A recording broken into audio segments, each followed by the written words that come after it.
Hey everybody, welcome to another video. Today I'm going to be doing the Booktube Snack Tag. Storytime with Sid actually tagged me, so thank you so much, and I'm gonna get to the video now.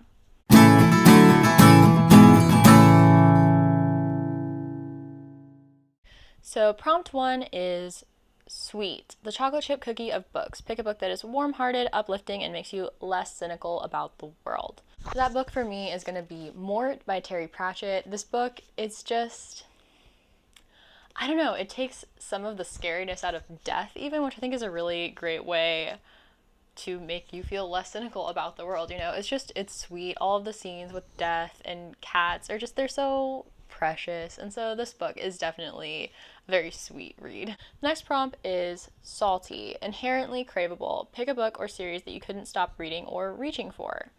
So for this one, I'm going to do the Rhyria Revelations by Michael J. Sullivan. I just thought that these books were really good. I thought they were definitely very, well, salty, you know? Like, you just wanted to keep reading and keep reading and keep reading. It was a rare time where instead of reading the first book and then meandering around and trying a bunch of other things, I actually, picked up the series and then read the whole thing in 1 month. So yeah, definitely this one. The next prompt is cheesy. So like Cheeto dust, you just can't escape the cheese. Pick a book that you love because of or in spite of its cheesiness. I'm gonna do Discount Armageddon by Shauna McGuire. These books are really funny because they are like urban fantasy, but sort of lightly poking fun at the tropes. So like you'll notice that she's wearing, hopefully the camera's actually zoomed in on me this time, but I guess there's no way for me to tell until I'm done filming. And it's fine. Hopefully you can see that she's kind of wearing like a ridiculous outfit, like a lot of fantasy female protagonists are on urban fantasy covers in particular, but she actually is like wearing that in the book, and it's pointed out kind of how ridiculous it is, and this and that, and like just a lot of those tropes that are a little bit silly in urban fantasy are taken to an extreme so that you can see kind of how silly they are, but it's really such a blast. So yeah. The next prompt is deep fried. So you bit too soon into the hot batter and got burned. Pick a book that hurt to read. So for me, this one is probably going to be The Way of Shadows by Brent Weeks, the Night Angel trilogy. I read the first one, and I guess I'm just not much into books where like all of the characters are really terrible. I don't know. I mean, I like the lives of Locke Lamora, but Locke and Jean are charming and they are loyal and good to each other at least, and they're not horrible monsters, right?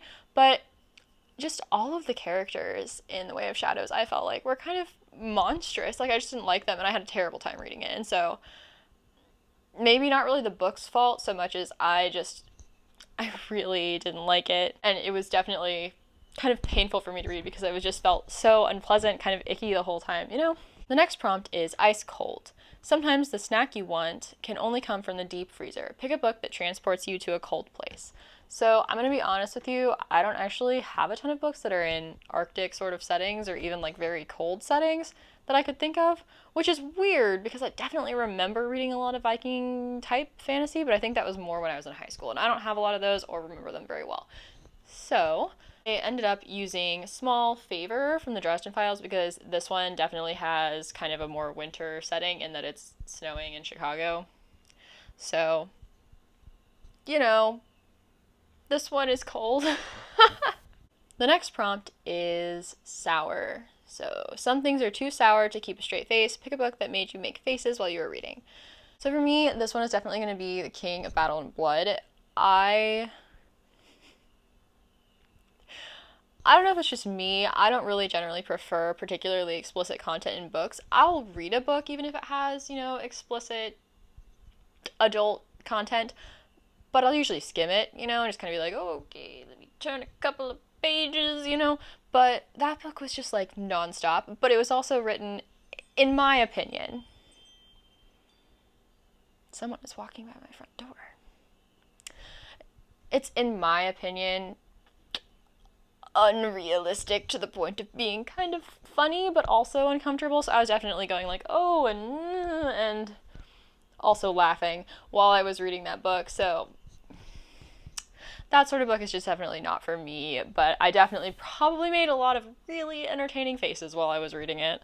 The next prompt is the healthy snack. You picked this up because it was good for you. Pick a book that you read to improve yourself in some way. I really only read fantasy at the moment. I have not been looking into it. I have been thinking about inside of my mind and no further than that.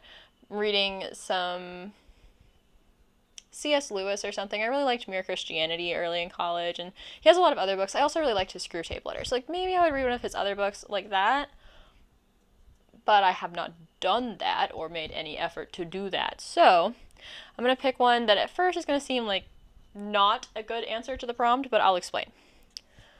So my answer is going to be the Murderbot Diaries. This isn't the first one. My brother is still borrowing it, but he did finish reading it, so that's exciting for me. But this series was me trying to branch out into sci-fi. So good for me, and that I was trying to like diversify my interests outside of fantasy. So this was sort of like the first sci-fi that I'd read in a long time. So trying to broaden my horizons was healthy. The next prompt is juicy. Like an orange or a watermelon, some snacks have plenty of pieces to share. Pick a book that is profoundly shareable, a book you want others to read. So for me, this is going to be The Aeronaut's Windlass, which appropriately I don't have because I'm lending it to a friend of mine who will hopefully read it. But yeah, that book I think is a really good book to lend to someone because even though it's supposed to continue as a series, I felt like it was still a satisfying story in and of itself. But it's also really fun. It's not particularly difficult to read, I suppose. It's a little bit long, but it reads like kind of a popcorn read, you know? Not that it's silly, although it does have some silly aspects like Talking Cats, but it's easily readable, it's fast-paced, all of the characters are pretty likable, understandable, and a lot of the writing is just very, like, easy to understand, very straight to the point, and so I really, really think that that book is a good recommendation, and it's also just so fun, and I love it so much. So, yeah. The last prompt is just the snack pack, and so I'm supposed to tag some people. I'm going to tag a couple of new booktubers that I have seen recently and talked to like once or twice, and that would be Cat's Book Nook and Cheeky Chapters, and you should definitely go check out their channels. They're both really great. I'll have their channels linked down below, but yeah, thank y'all so much for watching this video. It was really fun, and thank you, Sid, for tagging me. I had a great time doing this. Hopefully, maybe I'll redo this tag in a couple of years when I have like more fantasy books behind me because I feel like it'd be a little bit easier then. But thank you so much for watching. Bye.